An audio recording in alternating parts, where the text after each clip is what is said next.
What's happening? Hello friends and family of YouTube. Well, I'm getting high. I'm up on the ladder, and not the kind of high a lot of people like to do. Actually, I don't think I've ever told y'all. I don't drink, I don't do any kind of drugs, any of that stuff. I'm high on life. And right now I'm high up on the ladder working on a roof. If you've ever owned a mobile home or seen how they travel down the road, they will put plastic on the roof of a mobile home to ship it. Well, when they do, they put these big staples into that plastic.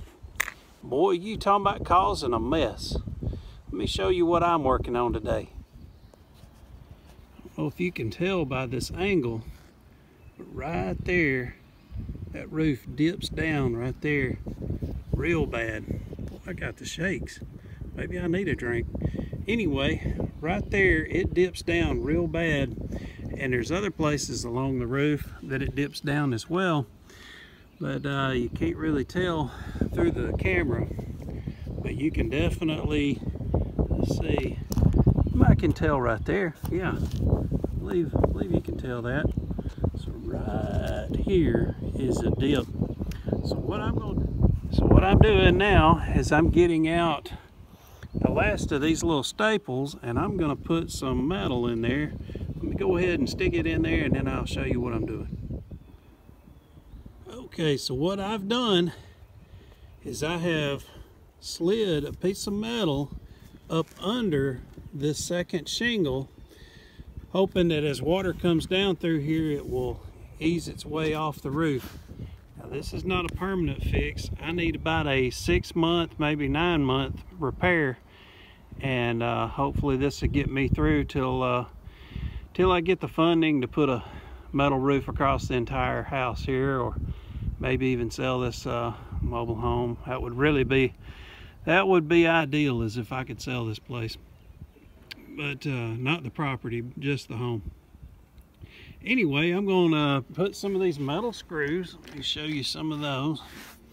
Metal screws have a little rubber cap, so I'm going to put some of those in here, and then down here as well, and I'll do it down through this piece, and that way it's adhered down pretty good. And come back later on, maybe put some roofing tar along the seam here on both ends, and I may have to add some more. It looks like it's dipping down there at the end, and it's dipping back towards me as well. So I may have to put more metal in here than I anticipated, but we've got about 2 or 3 inches of rain coming over the next day or so. So I'd like to get a little bit of patch on here if I can.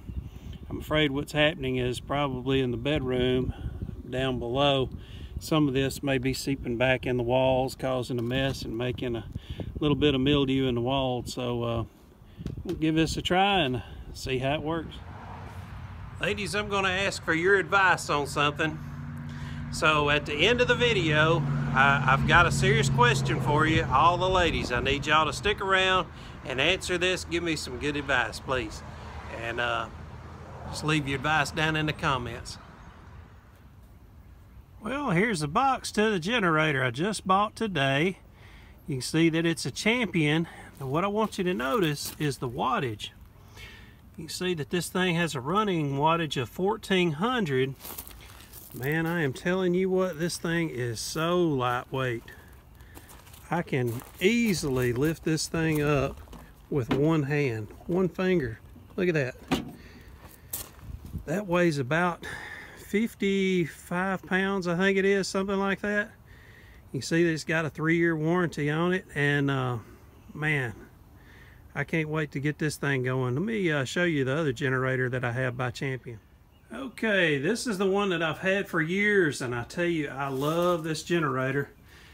It is a 3500 watt, and it's got a 120 volt outlets on here, and it can also run on 240. Now this generator is way overkill for what I'm gonna need it for this weekend. This generator here with gas in it weighs over 100 pounds, and it is very awkward to pick that up by yourself. So with it being overkill, using a lot more gas than I need, and being that much heavier, I've got to carry a lot of heavy stuff. So the lighter weight I can carry, the better off. But also lifting that by myself every time really gets to be a hassle. So I'm glad to have the smaller one. I'll tell you a little more about it. Okay, so if I'm going to be using my air conditioner, I cannot use this smaller one. I have to use the 4,000 watt, and again, it's still overkill. So anytime I know people are going to be camping with me and I'm going to be using air conditioner, I always bring the bigger one. That way I've got plenty of generator. Now, this one I can run my heater on, I can run the microwave and anything else I need to, TV, whatever. But I cannot use the air conditioner with this generator. But in case you don't know, some of you may be new viewers to my channel, I have only a 14-foot trailer. Now, my air conditioner, as you might be able to tell, that air conditioner is the same size air conditioner you would see on a 24-foot trailer or even a 40-foot one. So that air conditioner is overkill for this RV. I am under the impression from doing some research, and I've got to find out the wattage, but there is an air conditioner that uses lower watt. Hey, I want to show you all this airplane.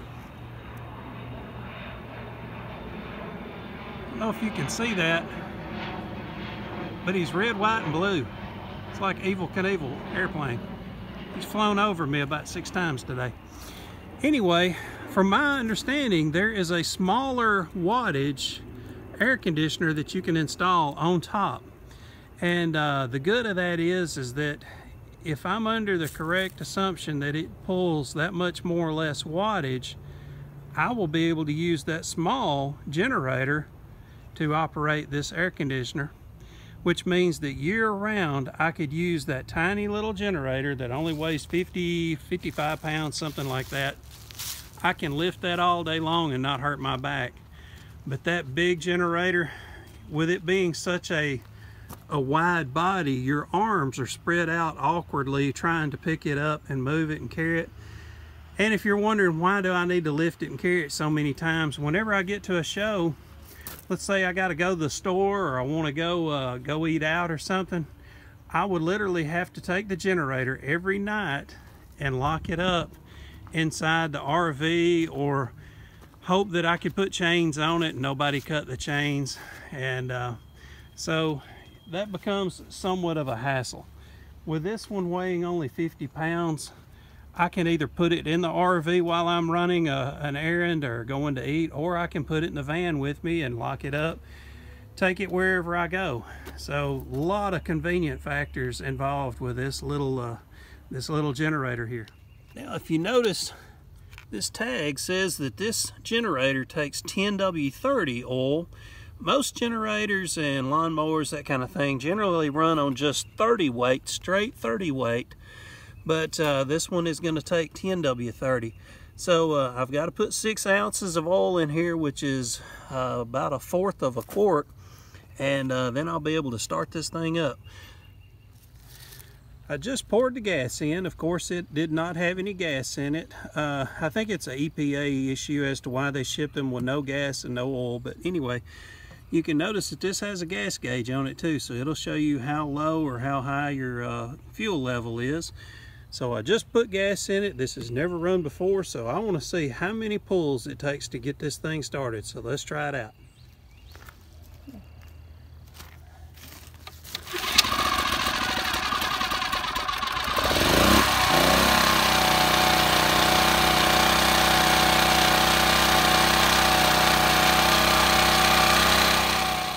Here is a chart in reference to show you how many watts, running watts and starting watts, certain items require. So you may want to pause this video if you want to see how many watts it takes to run certain items, and that way you can kind of do the math and see what size generator you need. They've got a little bit of everything on here, even a garage door opener. You see outdoor lightings, all kind of neat stuff on here that tells you your Like I said, your running watts and your starting watts. And again, here's some of the details about this particular one as far as the features of it.